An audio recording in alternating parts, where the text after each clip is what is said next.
And I'll tell you what you get by demand. Little bitty pieces. Barely enough. And now inflation beats that approach, right? Inflation will usually equal or exceed a small wage increase, especially after taxes. Forget the little increases that just let you get by. Hey, you can get by with a crust of bread and a pair of shoes. But in this program, we are talking big success, not just getting by. The guy in sales says, I know what I'll do.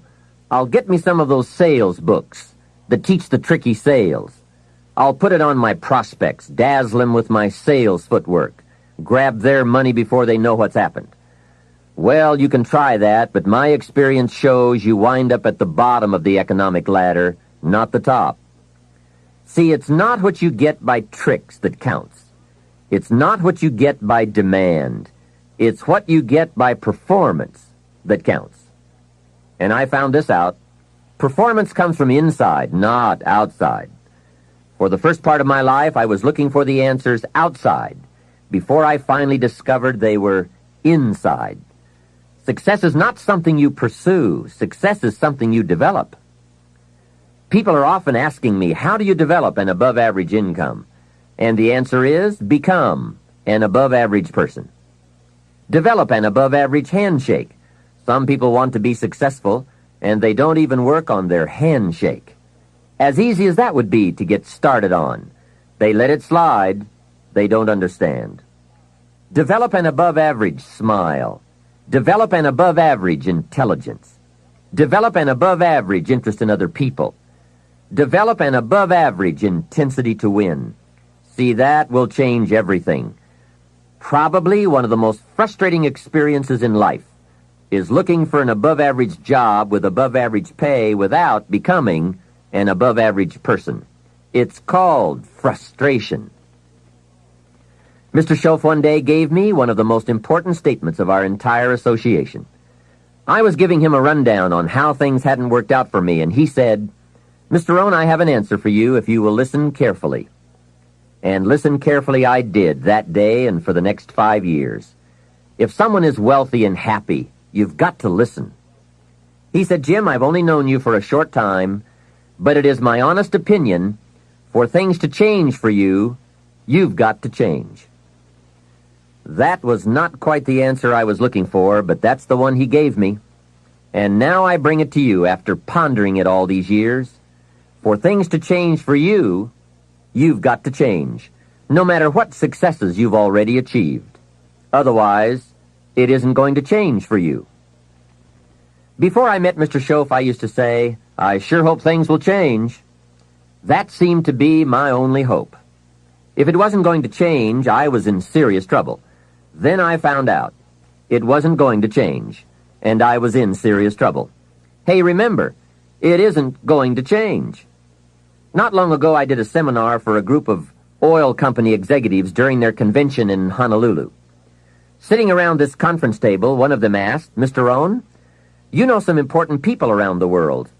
What do you think the next 10 years are going to be like? I said, gentlemen, I do know the right people. I can tell you. So they all listened very carefully. I said, gentlemen, based on the people I know, and from the best of my own experience, I've concluded that in the coming 10 years, it's going to be about like it's always been. Aren't you glad you're listening? I don't share that with just everybody. Now, I said that to make a point, but I also said it because it's accurate. It's going to be about like it's always been. The tide comes in, and then what? It goes out.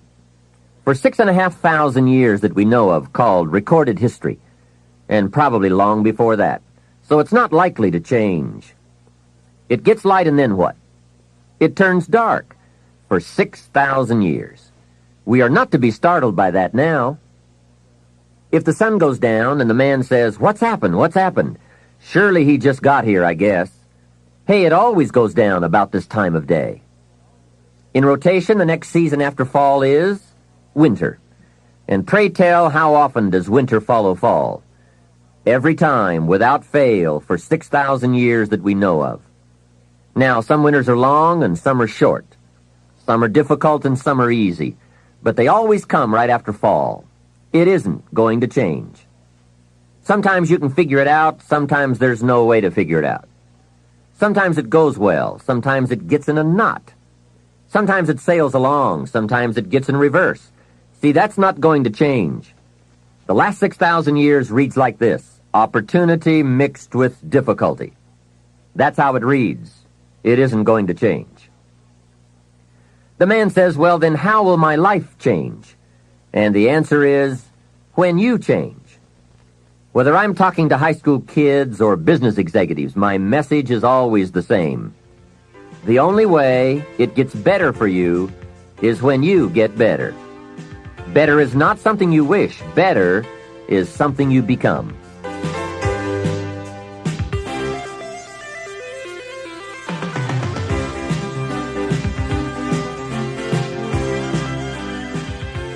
Let me take some time now and give you what I think are the 4 major lessons in life to learn. 4 major lessons. It is so important to study the majors. Have you ever noticed that some people don't do well because they major in minor things? Whatever you do, check at the end of the week, the end of the year, and make sure you're not spending major time on minor things. Otherwise, you will wind up with a below-average life. Now, before I get to the 4 major lessons, here are 2 phrases to consider. First, life and business are like the changing seasons. That's one of the best ways to illustrate life. It's like the seasons that change. Frank Sinatra sings, life is like the seasons. Here is the second phrase. You cannot change the seasons, but you can change yourself. Now, with those 2 key phrases in mind, here are the 4 major lessons in life to learn. The first is, learn how to handle the winters. They come right after fall, with regularity. Some are long, some are short. Some are difficult, some are easy. But they always come right after fall. Remember, it isn't going to change. Now, there are all kinds of winters, right? The winter when you can't figure it out. The winter when it all goes smash. Wintertime, we call it the winters of your life.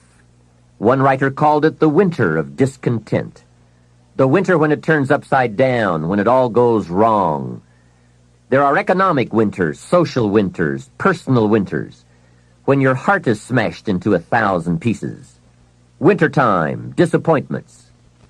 Disappointment is common to us all. So learn how to handle the winters. You must learn how to handle the nights. They come right after days. You must learn how to handle difficulty. It always comes after opportunity. You must learn to handle recessions. They come right after expansions. It isn't going to change.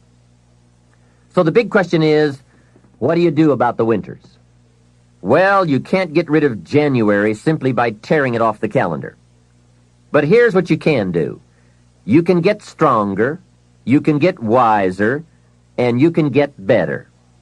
Make a note of that trio of words: stronger, wiser, better. See, the winters won't change, but you can.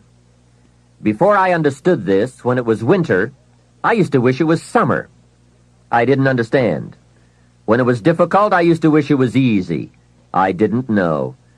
Then Mr. Schoaf gave me the answer from a part of his very unique philosophy when he said, don't wish it was easier, wish you were better. Here's the second major lesson in life to learn. Learn how to take advantage of the spring. Spring is called opportunity, and uniquely enough, spring follows winter. And pray tell how often? Is it reliable? Can you count on it? Well, 6,000 years that we know of, that's pretty reliable. And what a great place for spring right after winter. If you were going to put it somewhere, that would be the place to put it. God is a genius. Hey, days follow nights. Isn't that terrific? Opportunity follows difficulty. Expansion follows recession. And all with regularity. You can count on it. However, make a special note of the 2 words, take advantage. That is what we must learn to do, take advantage. Just because spring comes is no sign you're going to look good in the fall. You must do something with it. In fact, everyone has to get good at one of 2 things. planting in the spring or begging in the fall. So take advantage of the day, take advantage of the opportunity, and read every book you can get your hands on to learn how to take advantage of the spring. And one more thought, get busy quickly on your springs, your opportunities. There are just a handful of springs that have been handed to each of us. Life is brief even at the longest.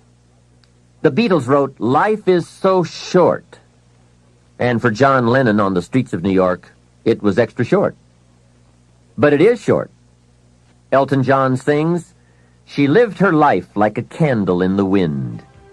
Life is fragile. Life is brief. Whatever you're going to do with your life, get at it.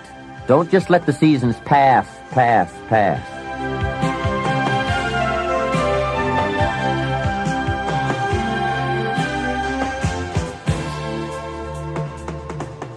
The third major lesson in life to learn is learn how to nourish and protect your crops all summer.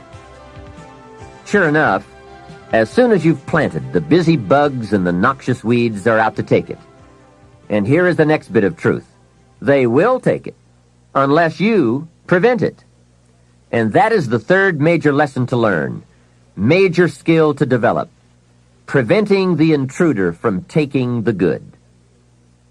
Here are two key phrases to consider under the third major lesson. Number one, all good will be attacked. That's the first phrase. On this planet, all good will be attacked. And don't press me for a why. I was not in on some of the early decisions, so I don't know why. All I know is, it's true. Let reality be your best beginning. Every garden will be invaded. Not to think so is naive. Here's the second phrase. All values must be defended. Social values, political values, friendship values, marriage values, family values, business values. Every garden must be tended all summer. If you don't develop this skill, you will never wind up with anything of value. Last is the fourth major lesson in life to learn. Learn how to reap in the fall without complaint. That's number 4. Take full responsibility for what happens to you. It is one of the highest forms of human maturity, accepting full responsibility. It's the day you know you have passed from childhood to adulthood, accepting full responsibility. And learn how to reap in the fall without apology. Without apology if you have done well, and without complaint if you have not. That's the best of human maturity. I'm not saying it's easy. I'm saying it's the best. Now, I used to have some problems in this area, way back in those early days. I used to have this list of reasons why I wasn't doing well. To explain, right? Otherwise, you're going to look bad. I used to have this funny list called Reasons for Not Looking Good. I really did. I used to blame the government. You can believe that or not. It was at the top of my list. I had a lecture second to none. The government. I blamed taxes. Look what you've got left after they take everything out. Taxes, that was on my list. I blamed prices. That's easy, right? You walk into a supermarket with $20 and come out with this little half bag of groceries. That was on my list. I blamed the weather. I blamed the traffic. I blamed my car. I blamed the manufacturers. I blamed my negative relatives. They were always putting me down. I blamed my cynical neighbors. They were just selfish, looking out for themselves. Wouldn't loan me any money. I blamed the community. I blamed the economy. Hey, that's a pretty good list for not doing well, isn't it? I thought it was a good list. I will never forget this one day. Mr. Schoaf was very kind, but he was also very blunt, which was helpful for me. If he hadn't been blunt, I would have missed some things.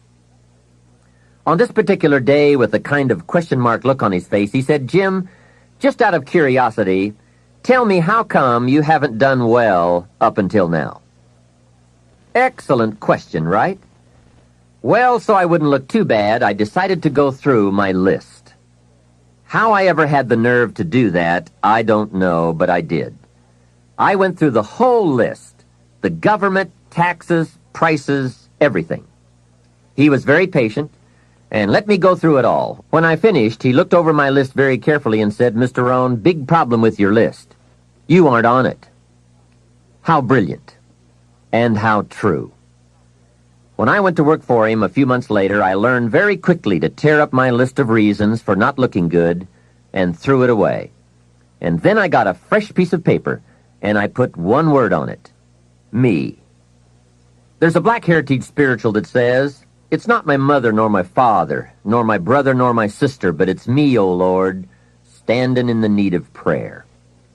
See, I used to blame everything outside for my lack of progress, until I found the problem was inside. For a big share of my life, I kept looking for the answers to do well outside, and I found out the answers were inside. Success is not something you pursue. Success is something you become. You see, it's not what happens that determines the quality or the quantity of your life. It's not what happens. And the reason is because what happens to about everybody. The sun went down on all of us last night. A common event. And I found out the same things can happen to two different people, but one gets rich and the other stays poor. Why is that? It's because it's not what happens, but rather it's what you do about it. That is an important phrase for your written and mental notes. It's not what happens. It's what you do that makes the difference in how your life works out. What happens is about the same for everybody. It's what people do that makes the difference. Anything can happen, right? I've heard all of the stories. Hey, I've been one of the stories. We could all tell stories for days on end. Anything can happen. Have you heard of Murphy's Laws? Surely you have. Murph had these laws. One of the laws was, if anything can go wrong, it will. That's one of Murphy's laws. Anything can happen. I've fallen out of the sky so many times, once to the tune of a couple of million. Devastating.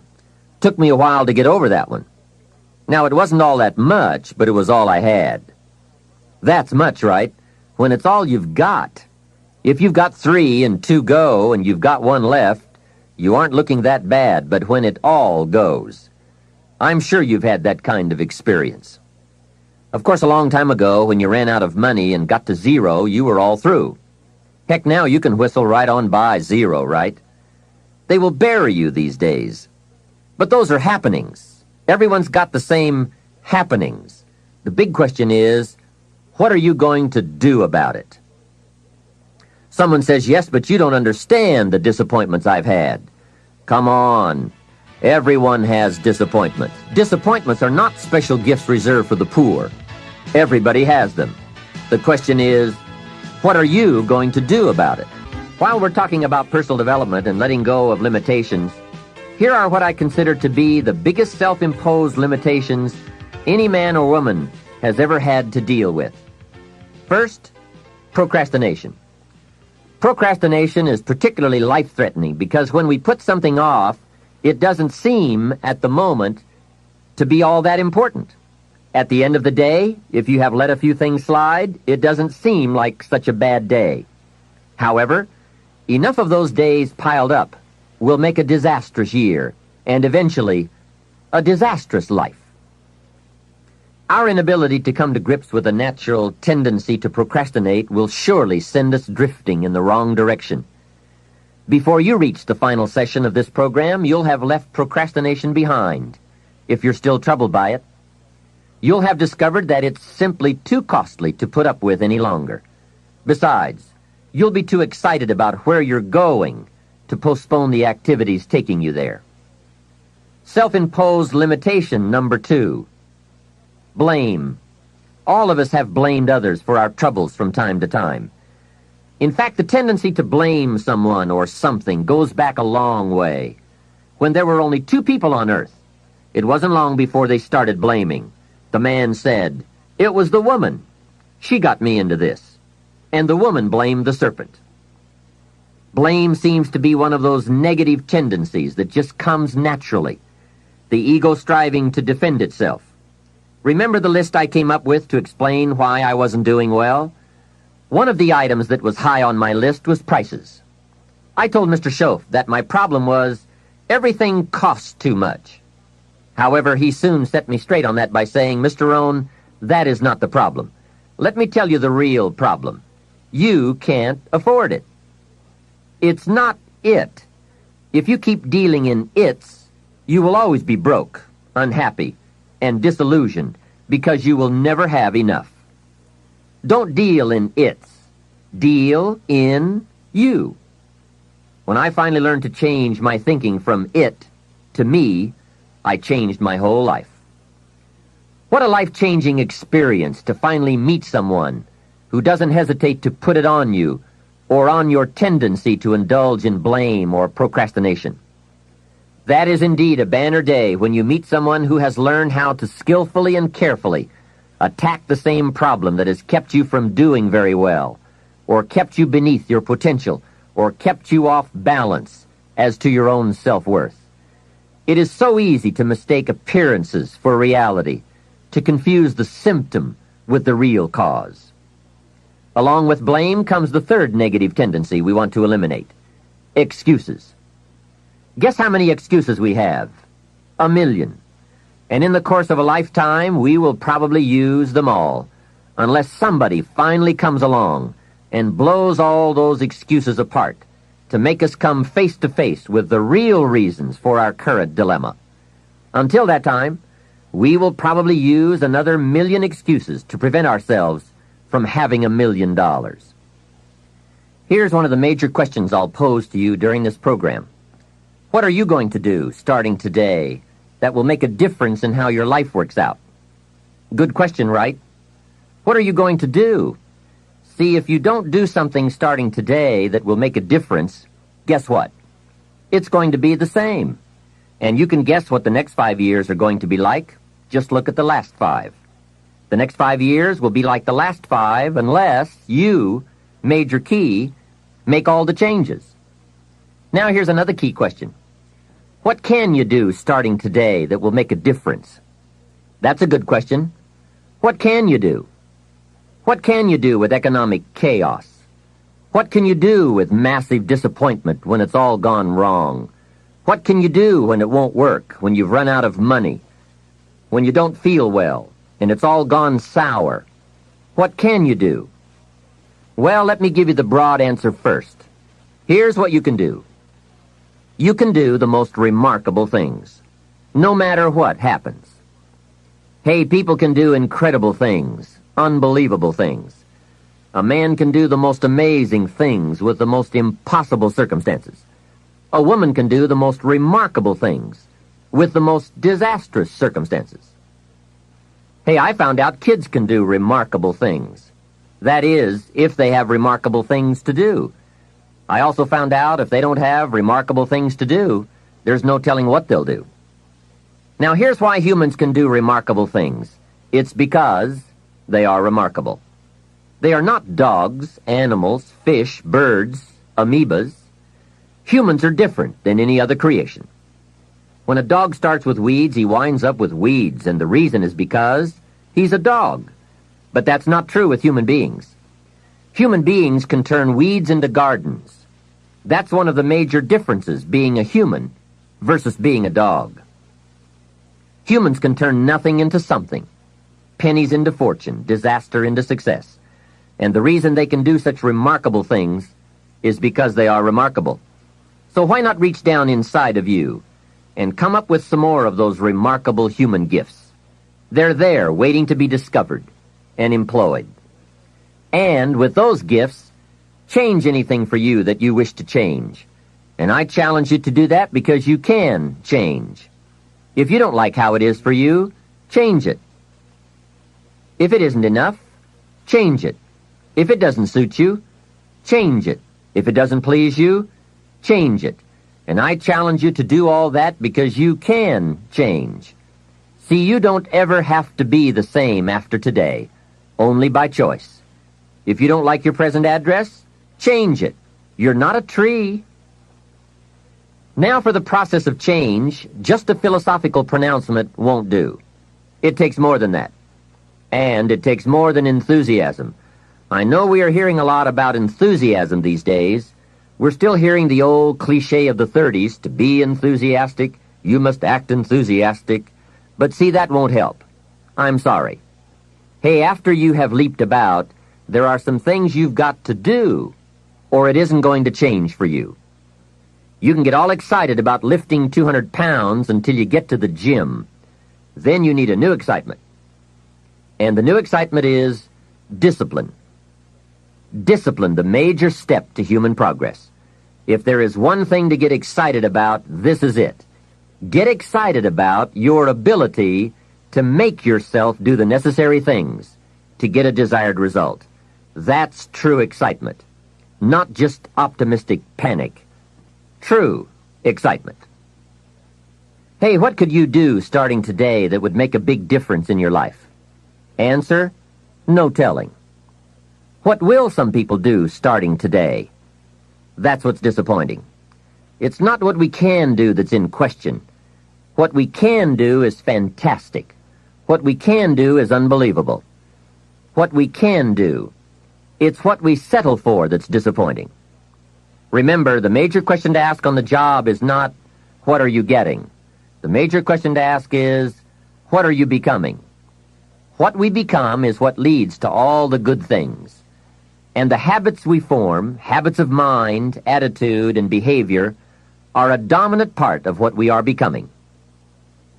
Now, I understand as well as anyone that forming new habits doesn't come easy.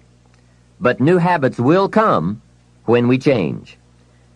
It is usually not in one cataclysmic explosion, but rather by changing small pieces and parts at a time. I think that's how most of us change. We just keep nudging ourselves in the right direction, forming one or two new habits at a time, little by little, until finally we've made the turn. And this is where the good life comes from, those personal changes. There's nothing you can do with the seasons, but there's everything you can do with yourself. Don't wish for the winters to change. Wish for your own attitudes, strength, and capabilities to change in order to handle the winters. Really making personal changes calls for 10% inspiration and 90% perspiration. Wishing we could change is a beginning, but now wish must be translated into activity, and inspiration and affirmation must lead to discipline. We can affirm that we are going to change, but we must now form new habits and develop new disciplines for the affirmation to come true.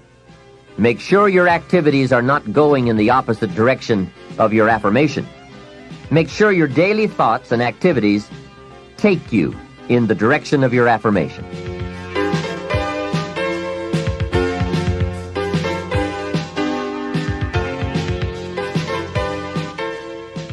Now, in the personal development quest, there are three major aspects of ourselves to improve. We can look at developing ourselves spiritually, physically, and mentally. With respect to our spiritual development, this may be a major or a minor issue for you depending on your values and your goals. I confess to being an amateur in this field, but I think it's very wise for you and me to look at the spiritual side of our lives and decide what growth we want to experience here. Come to your own decisions as to what it will take to nourish your spiritual nature. Next, let's look at physical development. The body and the mind work together and depend on each other, so they both need attention. There's a Bible phrase that says, treat your body like a temple.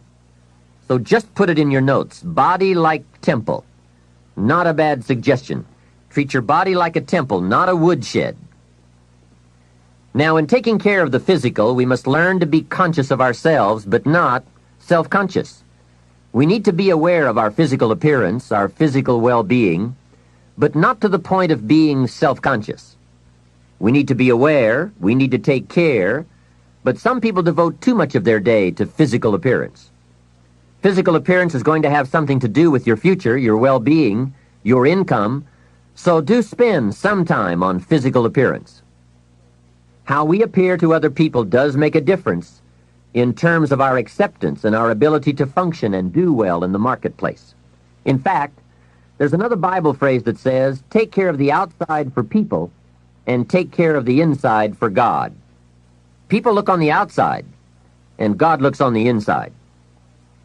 Now, you might believe that people shouldn't judge you by physical appearance. Well, let me give you a clue. They do. Make sure you don't order your life based on shoulds and shouldn'ts. You'll always be confused and you'll always have trouble. The best thing to base your life on is reality. What people really do. So since people generally judge by appearance, then that's probably one thing we want to take care of. That's just part of the game. Now, of course, when people get to know you, or if they've been around you any length of time at all, they're going to judge you by more than appearance. But sure enough, people at first are going to take a look. So taking care of yourself in personal appearance is a consideration. Now, physical development also includes your good health and your well-being. You've got to spend some time on that so that you feel good in the marketplace. Get involved in some form of disciplined exercise. Keeping fit and feeling good has a positive effect on your attitude, not just your appearance. Even if you're not into sports, there are some cassette programs and books on how to stay in excellent shape in only 20 to 30 minutes a day. Get the tapes and find your best way to stay physically fit. Just develop a bit of consciousness about taking care of yourself physically. Physical fitness pays great dividends in terms of your energy level, your ability to live a long, healthy life, and your general sense of well-being. The other part of physical well-being is nutrition.